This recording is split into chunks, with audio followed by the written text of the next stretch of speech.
Sir నాకు కూడా 2 ఎకరాలు 3 ఎకరాలు పెట్టిన మిర్చి. నేను 3 ఎకరాలు పెట్టి నీళ్ళు లేకండి. ఇటు పొలం ఉంది సార్, ఇటు చూడ్రి అది మొత్తం వెళ్ళిపోయింది. మొత్తం ఆడిచి ఆ బొత్తల దాకా ఉంది. అటు కూడా గంగారెడ్డి పటేల్ అని రానకూడదు బాయి తీపిస్తారు.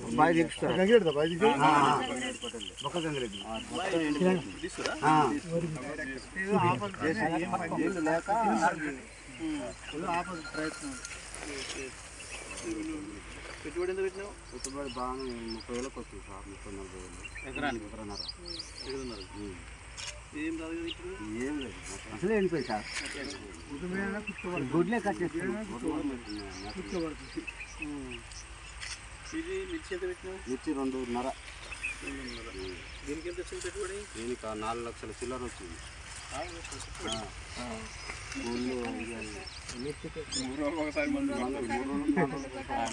కొద్దిగా వెళ్ళిందా? పెట్టుబడుల మంది కూడా వెళ్ళి సార్. వచ్చేది మిగిలేదు లాస్. ఫస్ట్ ఒక కాపు వచ్చింది సార్, రెండో కాపు పోయింది. పెట్టుబడి కాడికి బయటపడే పరిస్థితి వచ్చింది.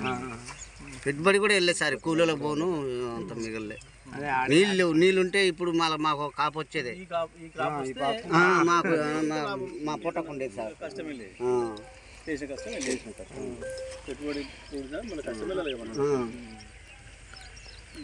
మళ్ళీ కౌలు పెట్టుకోవచ్చు. మళ్ళీ కౌలు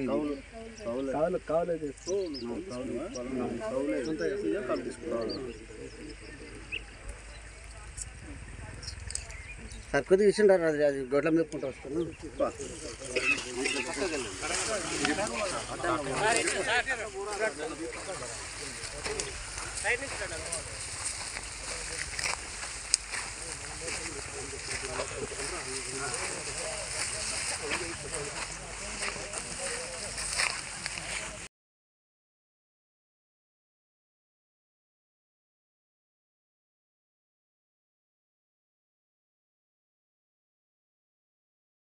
సమస్య లేని ఇల్లు ఉండదు, పరిష్కారం లేని సమస్య ఉండదు. బంధాలు గొప్పవి, బాధలు చిన్నవి.